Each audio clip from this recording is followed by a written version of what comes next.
Magandang araw aking mga mag-aaral dito sa Karunungan Lihim ni Maestro Angelus. Ito nga pala yung truth spell na tinatawag, no? Bali English yung mga spell kasi na tinuturo ko dito. So, ang gagawin nyo lang ganito.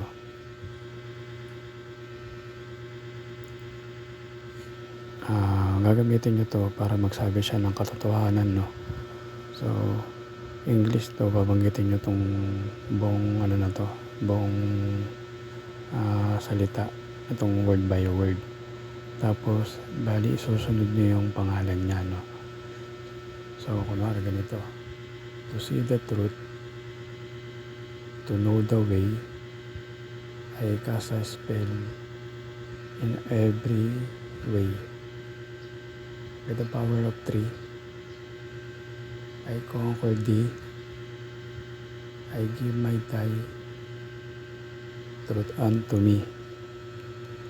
Yan, bali yan yung babanggitin. Tapos, kung hindi nyo siya kasama o hindi nyo siya kaharap, babanggitin nyo na lang yung full name niya.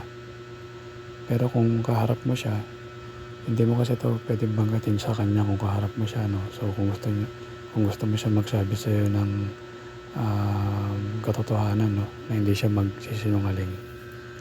Bali ang gagawin mo, ibubulong mo na lang sa isip, no?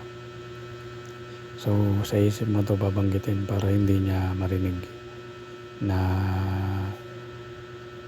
binabanggit mo tong spell na to para magsabi siya ng katotohanan, no? So, bali pag binanggit mo tong buong spell na to, sa kanya magtatanong para malaman mo yung talagang katotohanan sasabihin niya. So, marami pa tayong tuturo dito sa ating YouTube, saka dito sa Facebook. Kaya kung di ka pa nakasubscribe, pakisubscribe na lang yung button sa baba. Kung sa Facebook mo naman ito napanood, pakipollow na lang ako, no? So, marami pa tayo tuturo dito ng mga kaalaman tungkol dito sa mga iba't ibang spell, no?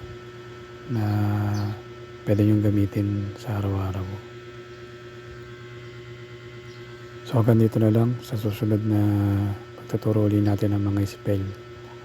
Ako nga pala ang inyong guro, si Maestro Angelus ng Karunungan Lihim. Yan, inuulit ko pala, doon sa mga hindi pa nakapanood ng mga iba ka pang video, no? Yung mga old video natin, panoorin nyo.